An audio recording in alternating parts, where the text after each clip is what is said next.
दिल्ली में अगले महीने 8 से 10 सितंबर को भारत G20 शिखर सम्मेलन को होस्ट करेगा। इसके लिए भारत पूरी तरीके से तैयार है और राजधानी भी पूरी तरीके से तैयार है।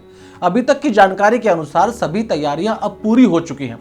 अब भले अतिथियों के ठहरने की व्यवस्था हो या फिर उनके काफिले की सुरक्षा से जुड़े कार्य हों, सभी कामों को पूरा कर लिया गया है। दिल्ली का ITC मोरिया अमेरिकी राष्ट्रपति जो बाइडेन के स्वागत के लिए तैयार किया गया है। चीनी राष्ट्रपति शी जिनपिंग के लिए ITC मोरिया के पास वाले ताज को बुक किया गया है। होटल शंग्रीला के मेहमान होंगे ब्रिटेन के प्रधानमंत्री ऋषि सुनक। इसी होटल में जर्मनी के मेहमान रुकेंगे। गुरुग्राम के होटल ओबराय में साउथ कोरिया के मेहमानों का स्वागत किया जाएगा। दिल्ली का होटल कैलरेजिस फ्रांस के राष्ट्रपति के लिए बुक किया गया है। होटल इंपीरियल ऑस्ट्रेलिया के प्रधानमंत्री और उनके सहयोगियों के लिए बुक किया गया है और रूसी राष्ट्रपति के लिए होटल ओबराय रखा गया था। लेकिन अब सूचना मिल रही है कि पुतिन सम्मेलन में नहीं आएंगे। वैसे इसी होटल के अंदर तुर्की से आए मेहमान भी रुकेंगे।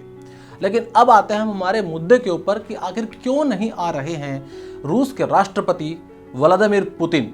G20 शिखर सम्मेलन में रूस के राष्ट्रपति व्लादिमीर पुतिन शामिल नहीं होंगे। क्रेमलिन के प्रवक्ता दमित्री पेस्कोव ने इसकी पुष्टि की है। उन्होंने कहा कि पुतिन भारत में सितंबर में होने वाले G20 सम्मेलन के लिए यात्रा का आयोजन नहीं कर रहे हैं। उनका व्यस्त कार्यक्रम है। अभी उनका मुख्य फोकस यूक्रेन में एक विशेष सैन्य अभियान पर है।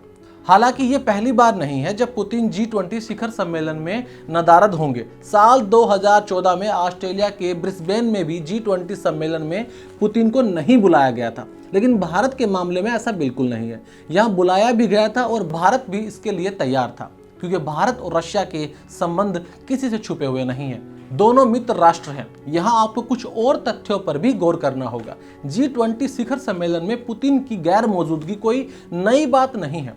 हाल ही में दक्षिण अफ्रीका में हुए ब्रिक्स, ब्राजील, रूस, इंडिया, चीन और दक्षिण अफ्रीका के शिखर सम्मेलन में भी पुतिन अनुपस्थित रहे। बाली में G20 शिखर सम्मेलन में पुतिन शामिल नहीं हुए थे। उनकी जगह उनके विदेश मंत्री शामिल हुए थे।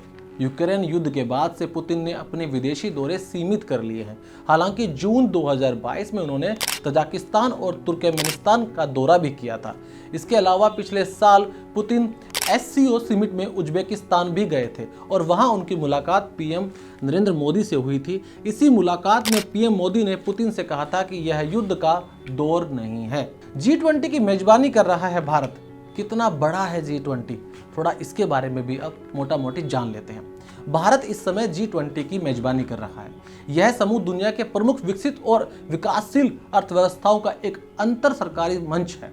ये सदस्य वैश्विक सकल घरेलू उत्पाद का 85%, वैश्विक व्यापार का 75% से भी अधिक है।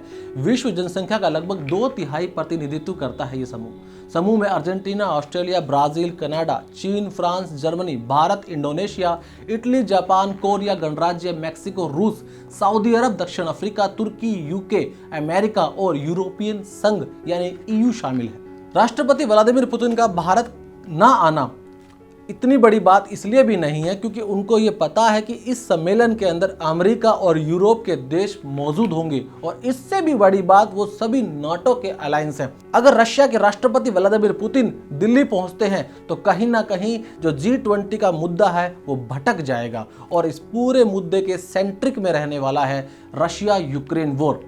क्योंकि लगातार पिछले कुछ दिनों से या पिछले कुछ महीनों से ये भी समाचार सामने निकल के आ रहे थे कि क्या भारत G20 शिखर सम्मेलन के लिए यूक्रेन को भी आमंत्रित करेगा, लेकिन भारत ने यूक्रेन को आमंत्रित नहीं किया। इसके पीछे साफ मकसद ये था कि अगर यूक्रेन भारत में होने वाले G20 के अंदर शामिल होता है तो जो G20 का जो मुख्य एजेंडा है वो उससे भटक जाएगा। आपको क्या लगता है, क्यों व्लादिमीर पुतिन भारत नहीं आए? क्या इसका कोई और भी कारण हो सकता है? कमेंट बॉक्स में अपनी राय जरूर दीजिएगा। अब मिलते हैं अगली वीडियो में, तब तक के लिए बने रहिए मेरे साथ और देखते रहिए क्लिक इंडिया। धन्यवाद।